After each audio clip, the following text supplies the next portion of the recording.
Kaixo, Koldo naiz eta hau Euskara Okei kanala da, Euskara Zuzenaren kanala.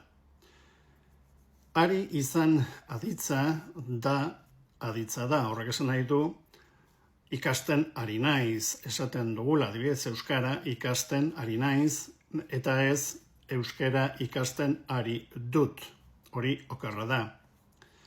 Beraz, ikasten ari naiz, ikasten ari zara, eta abar.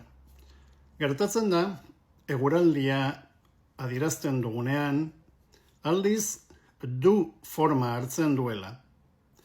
Eta horregatik esaten dugu, euria ari du, edo elurra ari du, edo tankerakoak. Gertatzen dena da, gero eta gehiago ikusten eta entzuten ere ari naizela, jendea esaten beldurra ematen ari didazu, edo ikusten ari zaitut bezalako esaldiak, eta horiek oker daude erabat. Ikusten zaitut, bakarrik esan dezakegu, ez ikusten ari zaitut, edo beldurra ematen didazu, ez beldurra ematen ari didazu.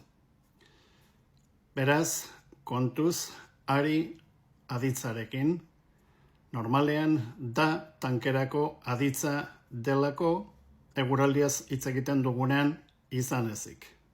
Ondo segi.